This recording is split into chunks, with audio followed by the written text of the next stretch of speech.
നമ്മളിന്ന് വന്നിട്ടുള്ളത് തൃശ്ശൂർ ജൂബിലി മിഷൻ്റെ അടുത്ത്, അതായത് ഫാത്തിമ നഗറിലെ ഹാപ്പനൂലാണ് എത്തിയിട്ടുള്ളത്. ഇവിടെ വന്ന് കഴിഞ്ഞ് കഴിഞ്ഞാൽ പേസ്ട്രീസ് അതേപോലെ ഡെസേർട്ടൊക്കെ നിങ്ങൾക്ക് നല്ല രീതിയിൽ എൻജോയ് ചെയ്ത് നല്ല ആംബിയൻസിലിരുന്ന് കഴിക്കാൻ പറ്റിയൊരു സ്പോട്ട് തന്നെ കേട്ടോ.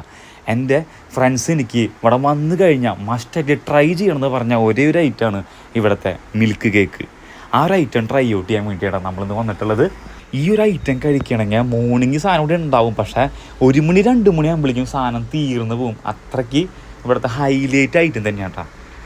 അപ്പോൾ സാധനം നമുക്ക് കിട്ടിയിട്ട് നല്ല രീതിയിൽ ഒരു കഷ്ണം ഡിപ്പ് ചെയ്തിട്ട് ഇങ്ങനെ എടുത്ത് കഴിച്ചപ്പോൾ ഉണ്ടല്ലോ, വായിൽ വെക്കുമ്പോഴേക്കും സംഭവം പഞ്ഞി പോലെ ഇറങ്ങി പോവുക. സംഭവം ശരിക്കും കളറായിട്ടുണ്ട് കേട്ടോ.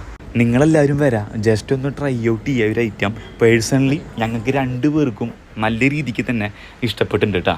പിന്നെ എനിക്ക് തോന്നുന്നില്ല ബർത്ത്ഡേ ആനിവേഴ്സറി എന്നിങ്ങനെ ചെറിയ ചെറിയ പരിപാടികൾ നല്ല പ്രൈവസിയിൽ സെലിബ്രേറ്റ് ചെയ്യാൻ പറ്റിയ സ്പോട്ടുകൾ തൃശ്ശൂർ ഭയങ്കര കുറവാണ്. അതിന് ശരിക്കും ഒരു പരിഹാരം തന്നെ ആയിട്ട് കേട്ടോ. ഇവരിവിടെ സെലിബ്രിറ്റി ലോഞ്ച് കൊടുക്കുന്നുണ്ട്. പെർ ഹവറിന് 1000 റുപ്പീസാട്ടാ ചാർജ് ചെയ്യണത്. അപ്പോൾ നമുക്ക് നല്ല രീതിയിൽ പ്രൈവസിയിൽ നല്ല സർപ്രൈസൊക്കെ കൊടുത്ത് പരിപാടി ചെയ്യാം. അപ്പോൾ നിങ്ങളെല്ലാവരും വരാം, എൻജോയ് ചെയ്യുക. ഇന്നത്തെ വീഡിയോ ഇഷ്ടപ്പെട്ടെങ്കിൽ ലൈക്ക് ആൻഡ് ഫോളോ.